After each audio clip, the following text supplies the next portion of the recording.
میرے بھائیوں اور دوستو، اللہ تعالیٰ نے انسان کو جسم اور روح ان دو چیزوں کے مرکب سے پیدا فرمایا ہے۔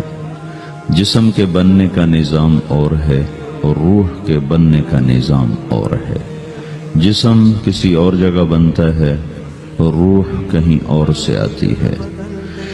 جسم زمین اور زمین کی غذاؤں کے مختلف مراحل پیش در پیش سے وقد خلقکم اطوارا، وہ مختلف شکلیں بدلتا ایک روپ میں ڈھلتا ہے، اور روح ایک لطیف اللہ کا امر ہے جس کا علم انسان کو نہیں دیا گیا۔ یسألونک عن الروح قل الروح من امر ربی وما اوتیتم من العلم الا قلیلا، کہ روح ایک اللہ کا امر ہے جس کے بارے میں تمہارے پاس کوئی علم نہیں ہے، لہذا اس کی تفصیل تم سمجھ نہیں سکتے ہو۔ روح آسمان سے آتی ہے، جسم زمین میں بنتا ہے، پھر 4 مہینے بعد اللہ اس کو آپس میں جوڑ دیتا ہے، زندگی متحرک ہو جاتی ہے۔ روح ہی کے ساتھ زندگی کی بقا رہتی ہے۔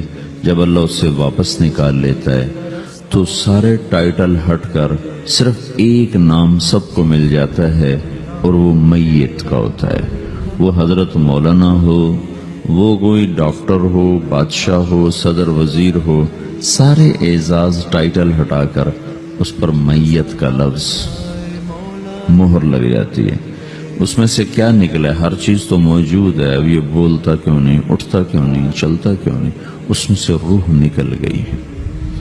روح ہمارے جسم کی اصل ہے، اسے نکال دو تو جانوروں کو بھی پتا ہے کہ اب یہ بے جان چیز ہے۔ چیونٹیاں، کیڑے مکوڑے بھی اس کو کھانے لگ جائیں گے، جانور بھی کھانے لگ جائیں گے، زمین بھی اس کو گلانے لگ جائے گی، ہوائیں اس کو متغیر کرنے لگیں گی۔ روح انسان کے اندر ایک چلتا ہوا زندگی کا کارواں ہے۔ اسے جب اللہ واپس بلاتا ہے تو اللہ یتوفی الانفس حین موتها والتی لم تمت فی منامہا۔ موت کیا چیز ہے؟ اس کے 200 جواب ہیں سائنس کی کتابوں میں، اور 200 جواب بذات خود بتا رہے ہیں کہ یہ ایک جواب بھی ٹھیک نہیں ہے، اور قرآن ایک جواب دیتا ہے اور وہی حرف آخر ہے، قل یتوفاکم ملک الموت اللہ یتوفی الانفس حین موتها۔ اللہ ہے جو تمہاری روحوں کو موت کے وقت کھینچ لیتا ہے، تمہارے جسم سے نکال لیتا ہے۔ تو میرے بھائیوں، موت کے وقت انسان 2 کیفیت میں ہوتا ہے۔ کچھ لوگوں کی روح ایسے نکل رہی ہوتی ہے کہ ان کے رگ رگ میں وہ پھنس رہی ہوتی ہے۔ وَلَوْ تَرَى اِذْ يَتَوَفَّى الَّذِينَ كَفَرُوا الْمَلَائِكَةُ يَضْرِبُونَ وُجُوهَهُمْ وَأَدْبَارَهُمْ۔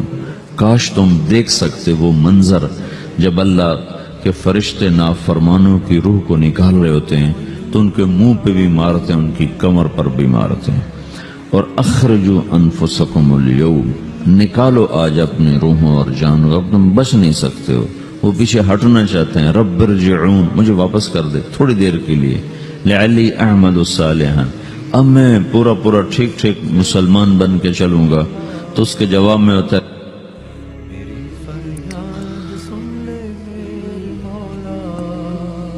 اور حدیث پاک میں آتا ہے کہ ملک الموت اترتا ہے، اس کے ساتھ 4 فرشتے ہوتے ہیں۔ وہ 4 فرشتے آتے اس کی پٹائی شروع کر دیتے ہیں۔ ابھی پرسوں یہ حدیث میں نے پڑھی ابن ماجہ میں کہ ملک الموت کہتا ہے ایتھا النفس الخبیثہ کانت فی الجسد الخبیث، اے خبیث روح جو خبیث جسم میں تھی، اخرج، باہر آؤ۔ اب وہ واپس تو ہو نہیں سکتا، اپنے آپ کو روک تو سکتا نہیں، تو وہ حیران، پریشان، خوف زدہ، تو اس کے جواب میں اس کو ملک الموت کہتا ابشری بحمیم وغساق وآخر من شکلہ ازواج، تیار ہو جا خوفناک عذاب کے لیے اور کھولتے پانیوں کے لیے، کانٹے دار جھاڑیوں کے لیے، اور بے شمار عذاب کی شکلوں کے لیے۔ تو اس کی روح کو جب کھینچتے ہیں تو رگ رگ سے وہ کٹ کٹ کے نکلتی ہے، تو سارا وجود زیر و زبر ہوتا ہے،